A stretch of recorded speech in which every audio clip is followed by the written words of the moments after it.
নমস্কার আমার প্রিয় বন্ধু বান্ধবরা, আশা করি তোমরা সবাই ভালো আছো। আজকে আমি শতাব্দী সেরা ভূতের গল্পের বইয়ের থেকে আরো একটি নতুন ইন্টারেস্টিং ভূতের গল্প নিয়ে এসেছি, যেটার নাম হলো অভিরাম, সত্যজিৎ রায়ের লেখা। তাহলে শুরু করি। তোমার নাম কি?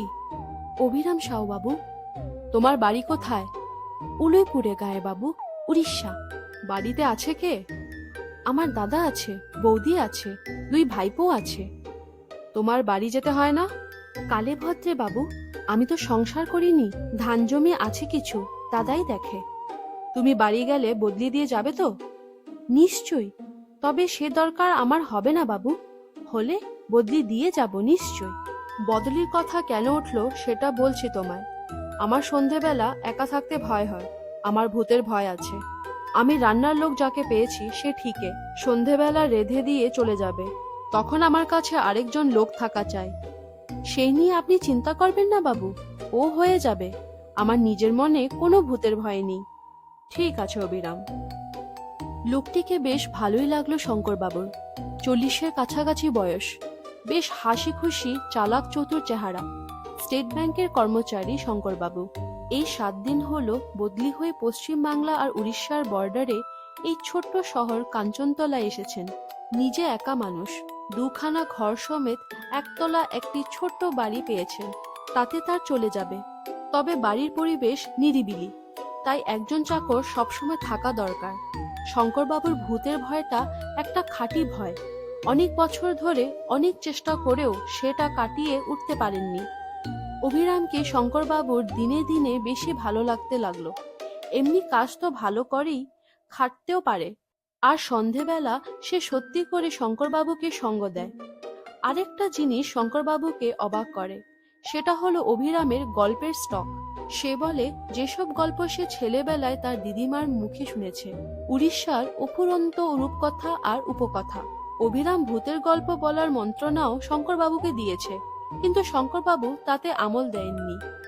আমি কিন্তু অনেক ভূতের গল্প জানি বাবু, অভিরাম বলল। তা হোক, ও জিনিসটা তুমি বাদ দাও। তা বেশ বাবু, তাই হোক। তবে যদি কোনোদিন মনে হয় ভূতের ভয় কাটিয়ে উঠতে পেরেছেন, তো আমায় বলবেন, তখন আমি আপনাকে ভূতের গল্প শোনাবো। দেখবেন কেমন মজাদার গল্প। তুমি নিজে ভূত মানো অভিরাম?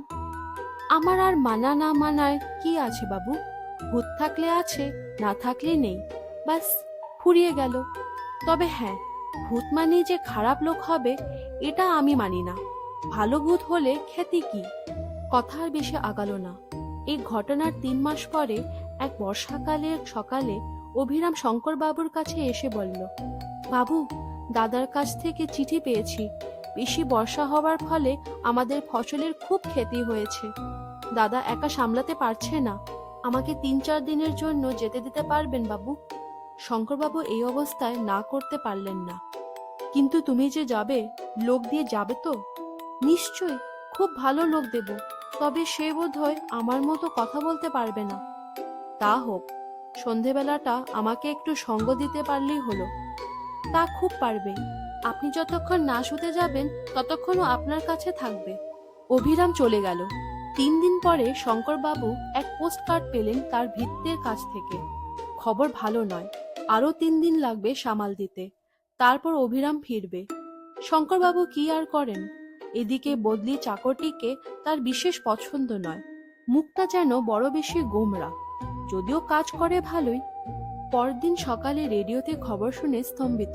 তার চাকরের গা এবং তার চারপাশে বেশ অনেকখানি এলাকা জুড়ে প্রচন্ড ঝড় বৃষ্টির ফলে হাজার হাজার লোক মারা গেছে এবং আরো অনেক বেশি লোক গৃহহীন।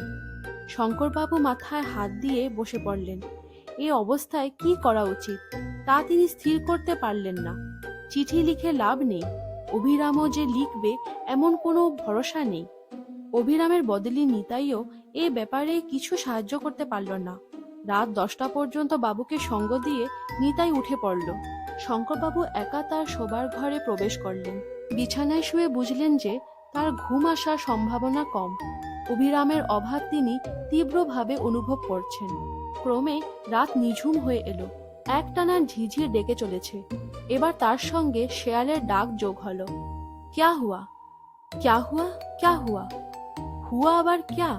শঙ্কর বাবুর মাথার উপর আকাশ ভেঙে পড়েছে। ভূতের ভয়ে এর মধ্যেই তার শির দ্বারা দিয়ে ঢেউ খেলে যাচ্ছে। ওটা কি? পায়ের শব্দ না? শঙ্কর বাবু বুঝলেন তার গলা শুকিয়ে কাঠ হয়ে গেছে। বাবু, সে কি? এই যে অভিরামের গলা। অভিরাম নাকি? চাপা গলায় প্রশ্ন করলেন শঙ্কর বাবু। হ্যাঁ বাবু, আমি এসেছি, ফিরে এসেছি। আমার ধরে প্রাণ এলো অভিরাম। দাঁড়া, দরজা খুলি। না বাবু, খুলবেননি। মানে? খুলে কিছু দেখতে পাবেননি। সে কি? আমি অভিরাম বাবু, কিন্তু আসল অভিরাম নই। আমি অভিরামের ভূত। আমায় বন্যায় টেনে নিয়ে গেছে। আমি আর বেঁচে নেই। কোনো উত্তর নেই শঙ্করবাবুর দিক থেকে। কি বাবু, শুনলেন আমার কথা? তবু কোনো উত্তর নেই। বাবু, আবার ডাক এলো বাইরে অন্ধকার থেকে। এবার কথা এলো বাড়ির ভিতর থেকে।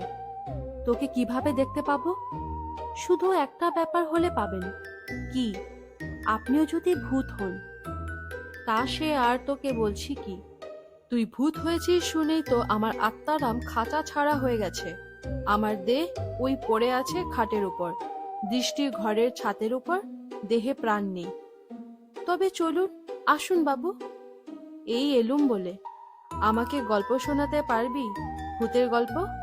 কারণ এখন আর ভয় নেই। বাকি মরণটা গল্প শুনে কাটিয়ে দেব। কি বলিস?